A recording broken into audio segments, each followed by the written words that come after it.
میں نے گزشتہ جمعہ کو آقا دو جہاں صلی اللہ علیہ وسلم کی محبت کی چند باتیں آپ تک پہنچائی، جن میں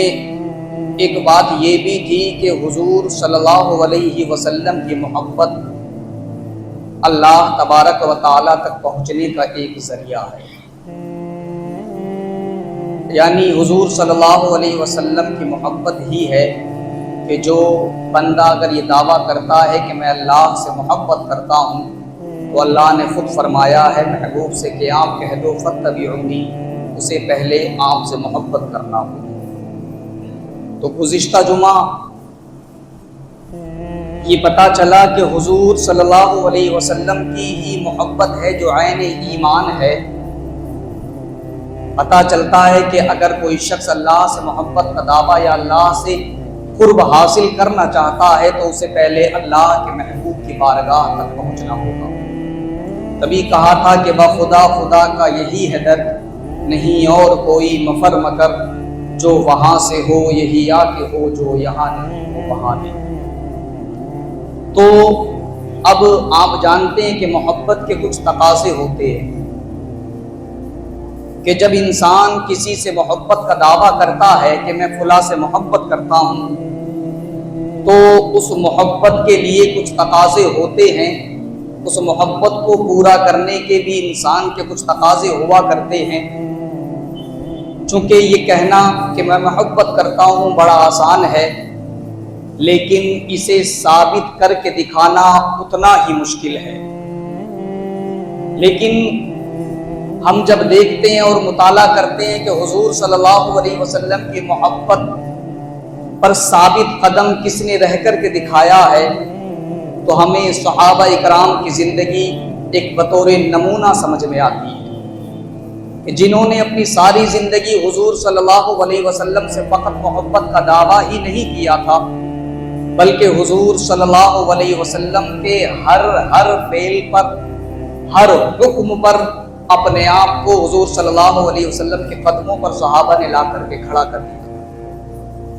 اور بتایا تھا کہ ہم صرف نام کے محب نہیں ہیں، جو جان مانگو تو جان دیں گے۔ صحابہ نے یہی کہا تھا کہ جو جان مانگو تو جان دیں گے، جو مال مانگو تو مال دیں گے، مگر کبھی نہ ہم سے یہ ہو سکے گا نبی کا جاہو جلال دیں گے۔ یہ صحابہ کرام کی زندگی ہے۔ تو محبت ایک دعویٰ ہے کہ میں محبت کرتا ہوں، لیکن حقیقت محب وہی ہے کہ جو میدان عمل میں محبوب کی ہر ادا کو اپنانے کی کوشش کرے۔ یہی طریقہ کار ہوتا ہے کہ جو انسان جس سے محبت کرتا ہے وہ ہر وقت یہ کوشش کرتا ہے، کوشش میں لگا رہتا ہے کہ میں جس سے محبت کرتا ہوں اس کی ادا کو بھی اپنانے کی کوشش کروں۔ تو میرے عزیزوں، میں صحابہ کی زندگی کے چند وہ واقعات آپ کے سامنے رکھتا ہوں، پھر آپ اپنے محاسبہ کرنا، کیا ہم بھی اللہ کے رسول سے محبت کا دعویٰ کرتے ہیں؟ کیا ہمارے اندر کچھ حد تک وہ چیزیں ہیں کہ جس میں ہم یہ کہہ سکیں کہ ہم واقعی عاشق رسول ہیں؟ ہم یا صرف زبان سے لفاظی کرتے ہیں کہ ہم حضور سے محبت کرتے ہیں، یا واقعی ہمارے سینے میں وہی دل ہے کہ جو دل حضور صلی اللہ علیہ وسلم کے لیے دھڑکتا ہے؟ یہ اندازہ ہمیں کرنا ہے۔ ایک صحابی رسول حضور صلی اللہ علیہ وسلم کی بارگاہ میں آ کر کے کھڑے ہوتے ہیں، اور یہ جو محبت ہوتی ہے، جب انسان کو کسی سے محبت ہوتی ہے تو اس کی ہر بات کو اپنانے کی کوشش کرتا ہے، اور محبت کے اظہار کے بہت سے طریقے ہیں، لیکن ایک طریقہ سب سے اہم اور سب سے بڑا جو طریقہ ہے وہ ہے کہ جس سے محبت کی جائے اس کی اطاعت کی جائے، اس کی اتباع کی جائے، جس سے ہم محبت کرتے ہیں۔ اور واقعی صحابہ کرام نے اسی آیت قرآنی پر عمل کر کر کے دکھایا ہے کہ جس میں حضور نے فرمایا فاتبعونی، میری اتباع کرو۔ ایک صحابی رسول حضور کی بارگاہ میں آ کر کے عرض کرتے ہیں، یا رسول اللہ، میرا مال، میری مال و دولت، جان و مال، اہل و عیال، میں سب کو آپ پر قربان کرتا ہوں، اور یا رسول اللہ جب کبھی میرا جی چاہتا ہے کہ میں آپ کا دیدار کروں، جب میرے دل میں یہ تمنا ہوتی ہے کہ حضور صلی اللہ علیہ وسلم آپ کا دیدار کروں، میرا دل جب بے قرار ہوتا ہے آپ کی زیارت کے لیے، تو میں اپنے گھر بار کو چھوڑ کر، اپنے اہل و عیال کو چھوڑ کر کے تمہاری بارگاہ میں تمہارا دیدار کرنے کے لیے حاضر ہو جاتا ہوں۔ لیکن یا رسول اللہ میں ایک بات کو لے کر کے بہت زیادہ بے چین رہتا ہوں، بے قرار رہتا ہوں، وہ یہ ہے کہ جب میں یہ سوچتا ہوں کہ ایک دن میرا بھی اس دنیا سے انتقال ہو جائے گا، میں اس دنیا کو چھوڑ کر کے چلا جاؤں گا، اور یا رسول اللہ آپ بھی بظاہر اس دنیا کو چھوڑ کر کے چلے جاؤ گے۔ آج تو میں آپ کو دیکھ کر کے اپنے دل کو تسکین دے دیتا ہوں، اپنے دل کو سکون دے دیتا ہوں، لیکن یا رسول اللہ جب ہم اس دنیا سے چلے جائیں گے تو آپ انبیاء اکرام کے ساتھ بلند و بالا درجات آپ کے ہوں گے، آپ انبیاء کے ساتھ رہیں گے، اور اگر میں جنت میں گیا بھی تو یا رسول اللہ میں آپ تک نہ پہنچ سکوں گا۔ بس یہ تمنا ہے، یہ ایک غم ہے جو میرے سینے میں ہمیشہ رہتا ہے، یا رسول اللہ دنیا میں تو جب چاہتا ہوں آپ کا دیدار کر لیتا ہوں، لیکن جنت میں جب چاہوں گا آپ کا دیدار نہ کر سکوں گا۔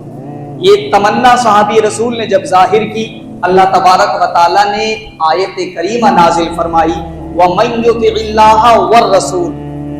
اے رسول، اے محبوب فرما دیجئے کہ جو شخص اللہ اور اس کے رسول کی اطاعت کرے گا کیا ہوگا؟ فَأُولَئِكَ مَعَ الَّذِينَ أَنْعَمَ اللَّهُ عَلَيْهِمْ مِنَ النَّبِيِّينَ، تو وہ شخص ان لوگوں کے ساتھ رہے گا جن پر اللہ تبارک و تعالیٰ نے انعام فرمایا ہے، اور وہ کون ہیں؟ نبیوں کی جماعت ہے، صدیقین کی جماعت ہے، شہداء کی جماعت ہے، صالحین کی جماعت ہے۔ یہ وہ لوگ ہیں کہ جو جس سے محبت کرتا ہے کل قیامت کے دن انہی کے ساتھ رہے گا۔ تو وہ صحابی رسول خوش ہوئے، تو اللہ تبارک و تعالیٰ نے صحابی رسول کی تمنا پر ان کو بطور جواب دیتے ہوئے یہ آیت کریمہ نازل فرمائی، اور اس آیت میں اللہ نے فرمایا ہے کہ اگر تم حضور سے محبت کرتے ہو، اگر حضور سے محبت کرتے ہو اور چاہتے ہو کہ جنت میں بھی حضور کی رفاقت تمہیں ملے، چاہتے ہو کہ حضور صلی اللہ علیہ وسلم کی معیت تمہیں ملے، تو تمہیں چاہیے کہ اللہ اور اس کے رسول کی اطاعت کیا کرو۔ آیت کریمہ میں بالکل صاف رب نے فرمایا ہے کہ اگر حضور سے محبت کا دعویٰ ہے تو ایک ہی طریقہ ہے اس دعوے کو ثابت کرنے کا، اور وہ یہ ہے کہ تم میرے محبوب کے چاہنے والے بن جاؤ۔ حضرت ربیعہ بن کعب سے ایک مرتبہ حضور صلی اللہ علیہ وسلم نے فرمایا کہ اے ربیعہ، مانگ جو مانگنا چاہتا ہے۔